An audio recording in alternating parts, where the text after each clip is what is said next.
अस्सलाम वालेकुम जी, मैं हूं कामरान चौधरी और आप देख रहे हैं chemistry with Kamran Chaudhary.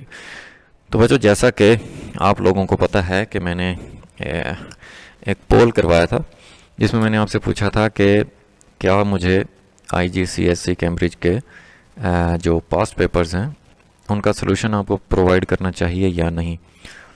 So almost more than 80% लोगों ने कहा था कि यस सर, आपको अपलोड करना चाहिए सोल्यूशन। तो इसीलिए आज के लेक्चर में ना हम लोग आपका जो केमिस्ट्री जिसका वेरिएंट है 41 पेपर 4 है, थ्योरी एक्सटेंडेड, और मंथ और ईयर है अक्टूबर नवंबर 2024। सो इसको हम लोग स्टार्ट करेंगे, इसका सोल्यूशन स्टार्ट करेंगे। जैसा कि पता ही है आपको कि मैं लेक्चर जो है वो थोड़ा डिटेल्ड लेक्चर ही बनाता हूँ ताकि तमाम स्टूडेंट्स को बहुत अच्छे से समझ आ जाए। अब लेकिन यहाँ पे कैम्ब्रिज में एक स्पेसिफिक स्पेस गिवन होती है आपको। सो स्पेस के अंदर अंदर आपने अपना आंसर राइट करना होता है और टू द पॉइंट करना होता है। सो एनी हाउ मैं कोशिश करूँगा कि हर क्वेश्चन आपको बहुत अच्छे से समझ आ जाया करे। तो स्टार्ट करते हैं आज का पेपर। क्वेश्चन देखेंगे और वन बाय वन हम तमाम क्वेश्चंस के आंसर्स देखेंगे। सो आपका जो केमिस्ट्री है ये उसका पेपर 4 है, थ्योरी एक्सटेंडेड का, वेरिएंट है 41, मंथ और ईयर है अक्टूबर नवंबर 2024। तो सबसे पहले हम लोग क्वेश्चन देख लेते हैं। अब इस पेपर का जो क्वेश्चन नंबर 1 है उसकी स्टेटमेंट कुछ यूं है कि a list of chemical and physical processes A to H is shown. कुछ आपको प्रोसेसेस गिवन है जिनमें combustion, diffusion, melting, neutralisation, photosynthesis, reversible reaction, roasting and thermal decomposition है। अब इनमें से कुछ केमिकल प्रोसेसेस हैं और कुछ फिजिकल प्रोसेसेस हैं।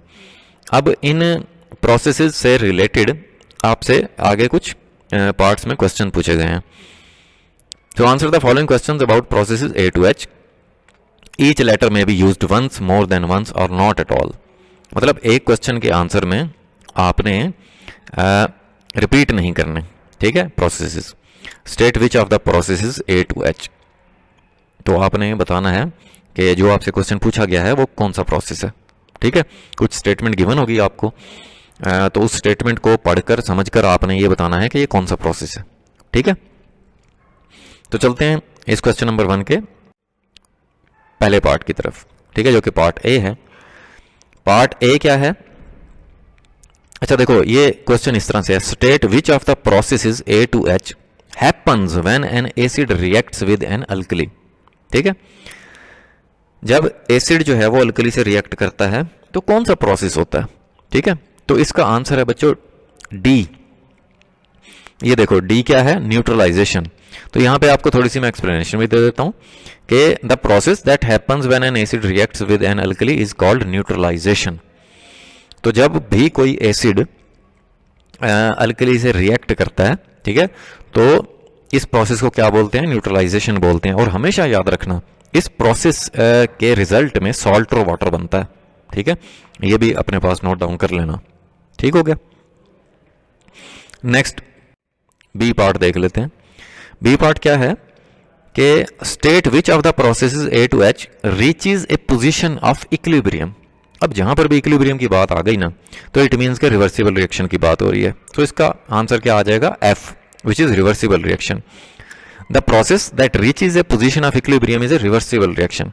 अच्छा, रिवर्सिबल रिएक्शन आपको भी पता है कि दोनों डायरेक्शन में चल रहा होता है, फॉरवर्ड डायरेक्शन में और रिवर्स डायरेक्शन में। मतलब रिएक्टेंट से प्रोडक्ट बन रहे होते हैं जिसको आप फॉरवर्ड रिएक्शन बोलते हैं, और प्रोडक्ट से रिएक्टेंट बन रहे होते हैं जिसको आप रिवर्स रिएक्शन बोलते हैं।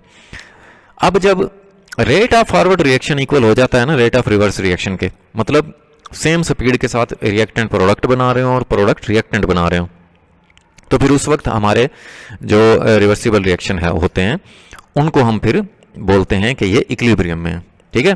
तो याद रखना कि इक्विलिब्रियम के लिए, इक्विलिब्रियम की कंडीशन के लिए, इक्विलिब्रियम में आने के लिए रिवर्सिबल रिएक्शन का होना जरूरी है। इरिवर्सिबल रिएक्शन कभी भी इक्विलिब्रियम में नहीं आ सकता, ठीक हो गया। सो ये भी बहुत अच्छे से क्लियर हो गया होगा आपको।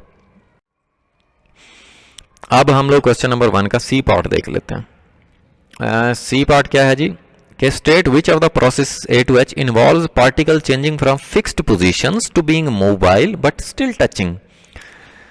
मतलब ऐसा कौन सा प्रोसेस है जिसमें जो पार्टिकल्स थे वो फिक्स पोजीशन में थे, ठीक है, और फिर वो क्या हो गए, मोबिलाइज हो गए, ठीक है, मतलब उनके अंदर जो है ना वो मूवमेंट क्रिएट हो गई, बट स्टिल टचिंग, लेकिन वो फिर भी एक दूसरे के साथ मिले हुए हैं, एक दूसरे के साथ टच कर रहे हैं, ठीक है। सो इस प्रोसेस को बोलते हैं बच्चों मेल्टिंग। तो इसका ये जो मेल्टिंग वाला प्रोसेस है ये करेक्ट है, विच इज सी, ठीक है। अच्छा, मेल्टिंग में होता क्या है? During melting solid particles gain energy. जो सॉलिड पार्टिकल्स होते हैं वो एनर्जी गेन करते हैं and move into A more fluid state while remaining in contact with each other. मतलब कहने का मतलब ये है कि कोई भी सॉलिड जब आप उसको हीट देते हो तो उसमें मौजूद जो पार्टिकल हैं वो उस हीट को एब्जॉर्ब करते हैं, एनर्जी गेन करते हैं और वो फिर लिक्विड में कन्वर्ट हो जाते हैं, ठीक है, मेल्ट हो जाता है वो सॉलिड। लेकिन ऐसा नहीं है कि वो गैस बन जाते हैं, ठीक है। तो मेल्ट होने का मतलब है सॉलिड से लिक्विड में जाना, ठीक है। सो लिक्विड स्टेट में पार्टिकल्स एक दूसरे के साथ मिले हुए होते हैं, एक दूसरे के साथ इन टच होते हैं, ठीक हो गया। सो ये भी आपको समझ आ गया होगा अच्छे से। फिर हम लोग क्वेश्चन नंबर 1 का डी पार्ट देख लेते हैं। Which state which of the processes A to H are physical changes. मतलब फिजिकल प्रोसेसेस कौन कौन से हैं। अब देखो यहां पे ना दरम्यान में एंड लगा हुआ है, इसका मतलब है इसके दो प्रोसेसेस लिखने हैं आपने, दो प्रोसेसेस हैं, ठीक है। वो कौन कौन से हैं? Process B which is diffusion. Diffusion में क्या होता है? डिफ्यूजन में पार्टिकल हायर कंसेंट्रेशन से लोअर कंसेंट्रेशन की तरफ मूव करते हैं। मतलब जहां पे पार्टिकल की तादाद ज्यादा होती है वहां से उस तरफ मूव करते हैं जहां पे उनकी तादाद है ही नहीं या बहुत कम है, ठीक है। इसकी एग्जांपल सिंपल से एक परफ्यूम की है कि आप रूम में एक कॉर्नर पे जब आप परफ्यूम का स्प्रे करते हो तो आप देखते हो थोड़ी देर बाद जो है वो खुशबू या स्मेल जो है वो पूरे रूम में फैल जाती है, ठीक है। तो ये बेसिकली एक फिजिकल चेंज है, मतलब पार्टिकल एक जगह से उठा और दूसरी जगह ट्रेवल कर गया, मूव कर गया। जिसका दूसरा ऑप्शन है वो है मेल्टिंग। और मेल्टिंग में भी अभी मैंने एक्सप्लेनेशन दी आपको कि मेल्टिंग में क्या होता है, सॉलिड पार्टिकल लिक्विड में कन्वर्ट हो जाते हैं और मूव करने लग जाते हैं, ठीक है, वाइब्रेशन क्रिएट हो जाती है उसमें और वो इतनी एनर्जी गेन कर लेते हैं कि अंटिल कि वो मूव ना करने लग जाएं, ठीक है। फिर वो मूव करने लग जाते हैं इधर उधर डिफरेंट डायरेक्शंस में, लेकिन वो एक दूसरे से इन टच होते हैं। तो बेसिकली दोनों प्रोसेसेस में मूवमेंट इन्वॉल्व है, ठीक है, movement of the particle physically, मतलब पार्टिकल जो है वो मूव कर रहे हैं एक जगह से दूसरी जगह, ठीक है। Melting is a change of state from solid to liquid. ये मैंने आपको बता दिया कि सॉलिड से लिक्विड में कन्वर्ट होने को मेल्टिंग बोलते हैं। और डिफ्यूजन क्या होता है? Is the movement of particle from an area of higher concentration to an area of low concentration, ठीक है, कि जहां पे पार्टिकल्स की तादाद बहुत ज्यादा है उस ज्यादा तादाद से कम तादाद की तरफ मूव करना या वहां पे मूव करना जहां पे है ही नहीं पार्टिकल्स, ठीक है। तो इसको क्या बोलते हैं? हम डिफ्यूजन बोलते हैं, ठीक हो गया बच्चों। फिर हम लोग क्वेश्चन नंबर 1 का जो ई पार्ट है, जो कि लास्ट पार्ट है, वो देख लेते हैं। इसमें क्या है जी? State which of the process A to H is caused by gas particles colliding with each other.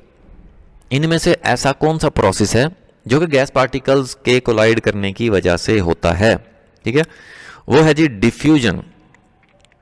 अब डिफ्यूजन क्या होता है? बेसिकली जिसमें गैस पार्टिकल्स जो हैं वो मूव कर रहे होते हैं from higher concentration to lower concentration और वो एक दूसरे के साथ कोलाइड भी कर रहे होते हैं, टकरा भी रहे होते हैं, ठीक है, क्योंकि वो फ्री टू मूव होते हैं, उनके दरमियान फोर्सेज ऑफ अट्रैक्शन नहीं होती, ठीक है। जिधर दिल करता है उनका मुंह उठा के चले जाते हैं वो, तो इस वजह से अन्य होए होंगे ने और एक दूसरे के नाल टकरांदे भी ने। So in diffusion gas particle move and collide leading to the spreading of particle throughout the available space. जितनी ज्यादा आप स्पेस प्रोवाइड करेंगे वो सारी की सारी स्पेस ऑक्यूपाई कर लेंगे, उसमें फैल जाएंगे। जैसे अगर आप एक छोटा कंटेनर प्रोवाइड करें तो वो पूरे कंटेनर में फैल जाएंगे, या एक बहुत बड़ा कमरा या बहुत बड़ा कंटेनर प्रोवाइड करें तो वो उस पूरे के पूरे कंटेनर में मूव कर रहे होंगे, फैल जाएंगे, ठीक हो गया। सो ये तो था बच्चों इस पेपर 4 थ्योरी एक्सटेंडेड का, जो कि वेरिएंट 41 है, अक्टूबर नवंबर का पेपर है 2024 का। इसका क्वेश्चन नंबर 1 होपफुली आपको बहुत अच्छे से क्लियर हो गया होगा। फिर भी अगर आपका कोई क्वेश्चन होता है तो आप नीचे कमेंट सेक्शन में पूछ लिया करें, मुझे पर्सनली व्हाट्सएप भी कर सकते हैं। ओके भाई, तो वीडियो पसंद आई है चैनल को सब्सक्राइब जरूर कर दिया करें, वीडियो को लाइक और शेयर जरूर कर लिया करें अपने फ्रेंड सर्कल में। सो जुड़े रहिएगा, नेक्स्ट वीडियो में हम लोग क्वेश्चन नंबर 2 को सॉल्व करेंगे, ठीक है। ढेर सारा ख्याल रखना अपना, मैनू भी दुआओं में याद रखना। अल्लाह हाफिज़।